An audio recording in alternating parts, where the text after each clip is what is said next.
Hello and welcome. My name is Aya Iwori Osa. My temple is Moon Garden Temple, and this is the November new moon reading. We're doing it on the new moon, but it's really for the whole month. This reading, you can come back and listen or watch it, and you can see it over and over again. We'll keep serving you for the whole month. Thank you for being here. First things first.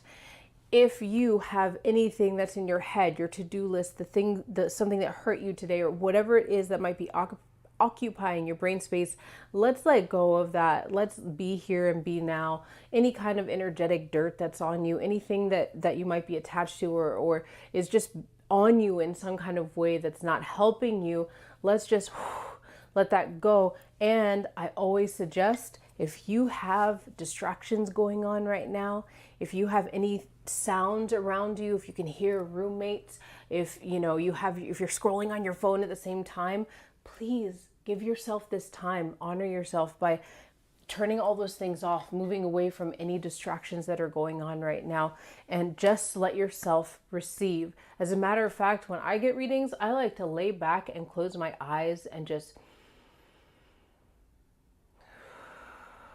absorb. Inhale what is for me. Exhale, I release that. Whatever is not for me. Inhale, inspiration. Exhale, maybe later, right? Because you'll hear in this reading many things that are exciting or interesting, or you might think, oh, that's for me. But the things that that need to stick with you will stick. You don't really have to put a lot of effort into it. This isn't a test, and this isn't school. Although this is kind of like a ceremonial workshop, it's not school. You will get what you need. Okay, so over here I have where I'm gonna put out the cards. If any of you are new to oracle readings, basically I look at cards and I have a relationship with Ifa, which is a spirit, a record of everything. If you've heard of the Akashic records before, possibly Ifa would be what you might know as the Akashic records, but West Africa, Ifa is like, from the beginning of time, they say. So I'm using 3 decks today. I try to switch up my decks whenever I'm inspired to. The Urban Crow, Moonology Messages. This is one of my newer decks, and one of my favorite all-time decks, Archetypes. Archetypes are so amazing. I love them. Today we're talking about receiving ancestral gifts and personal spiritual power. I'm looking at the title here because I always get the titles wrong after I've already written them. At this time of the year in the autumn, they always say that the veil is lifted back and our ancestors are even close to us. They're with us all the time, but there's something about what nature is going through. We are of nature. Our spiritual realm and ancestral realm is as integral with nature as you and I are, even if we don't, as you and I am, even if we don't always acknowledge it or feel it, right? Even if we make choices to do things that actually hurt nature, it doesn't mean that we're separate. We all are one. So at this time of the year, it's very important to connect to your ancestors, your ancestral power. And for those of you who are like, oh, I don't know how I feel about that.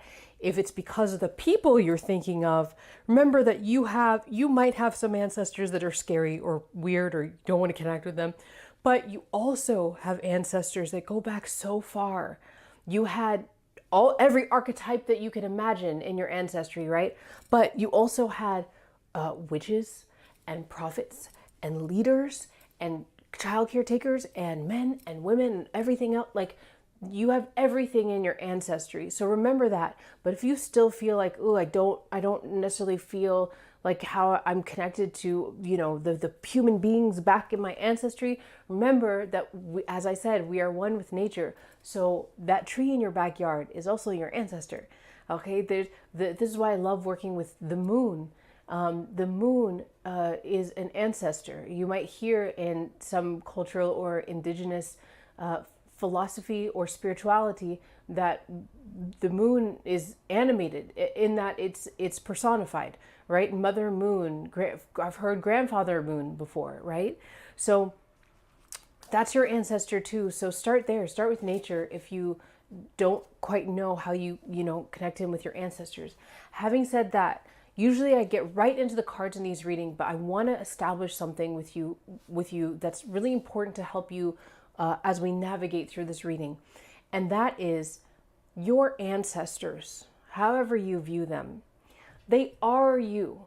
I always like to think of it like this, okay? This is very simplified, but some spirits got together that had interests, that are your spiritual family, and some ancestors got together, they got a big pot, and they put a whole bunch of themselves in it. They stirred it together, and they put that concoction, which is you, they put it into a body, okay? Like this is the soul into your body. So you are, like, when you have a desire, when you feel a certain way about something, when your intuition is firing off and like telling you something, when you hear those small voices from inside that are very powerful, that inside is your spirit talking.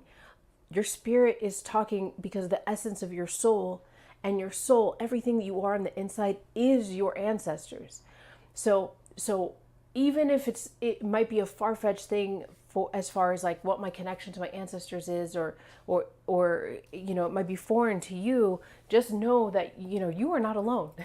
You are a dynamic, you are a we, technically. There's a lot of you inside you, okay? So when we're talking about ancestral power, making that relationship with your ancestral power and receiving the gifts of that spiritual power, it's really about remembering. It's really about reconnecting, because you already have it.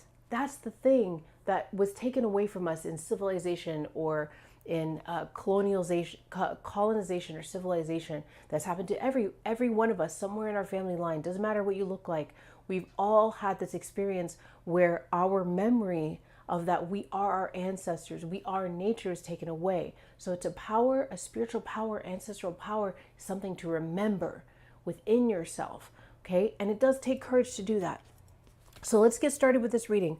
We always start with your desire and the blocks. Okay, that's the basis for this reading. For every new moon reading that I do. So let's talk about. Actually, we're going to start with the crow cards. I forgot. I wanted to switch it up a little bit. We're going to talk about whatever your desire is, and we're going to keep relating it back to our clue. That's oracle cards. Just give clues. Okay.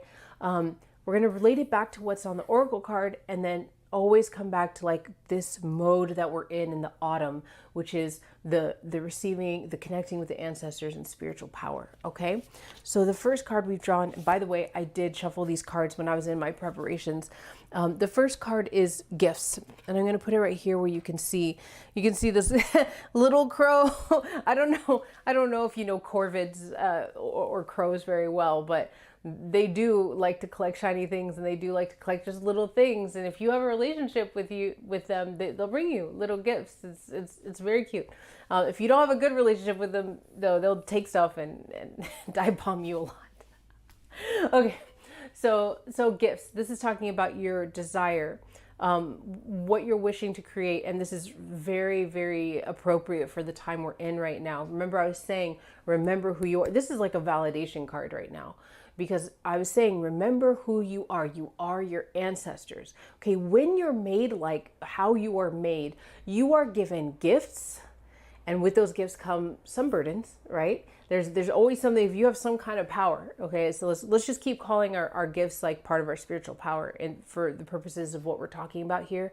When you have a gift, okay, which makes you unique and different and diverse and special in some kind of way, there's always going to be a resistance.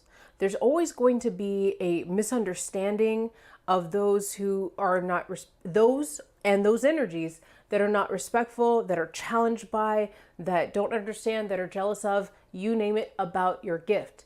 Also, there's something to realize about your own gifts and your own power, let's call it spiritual power, that once you come into contact with realizing what that is for yourself, that you're going to have to learn how to, as they say, harness it. You're going to have to learn how to flow with that being a gift that you've been given in your life. So for me, it's like sight.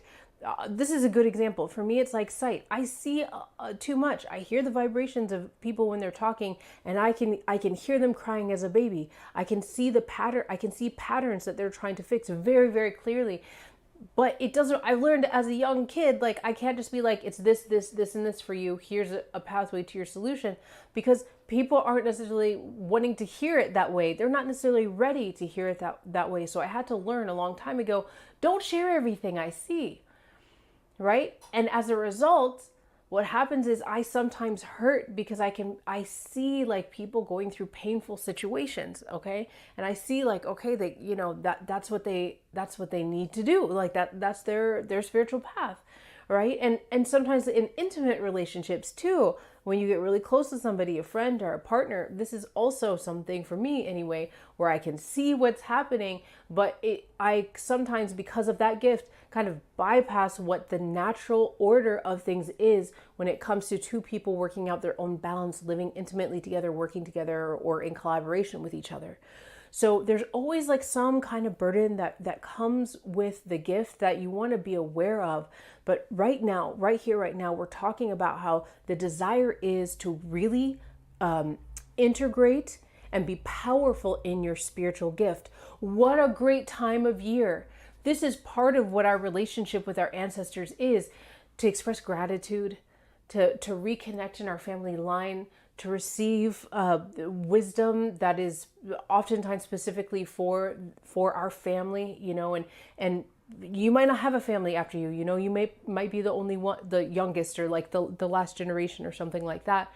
But you have relations, even if it's not like a daughter or son or something like that. You still have relations around you, and there's wisdom that comes through you through your ancestors that you can share with other people in whatever way that you do that, that is helpful to this world, right? Or to your community, or to whatever the desire is that you are wanting to create or manifest. So what a great time when the veil is being pulled back. That's why we have things like Day of the Dead in this year. There's a lot of cultures that celebrate ancestral and have ancestral ritual that goes on right now in this fall time. Okay. What a great time to reconnect, because they have something there's a gift in getting closer with your ancestors.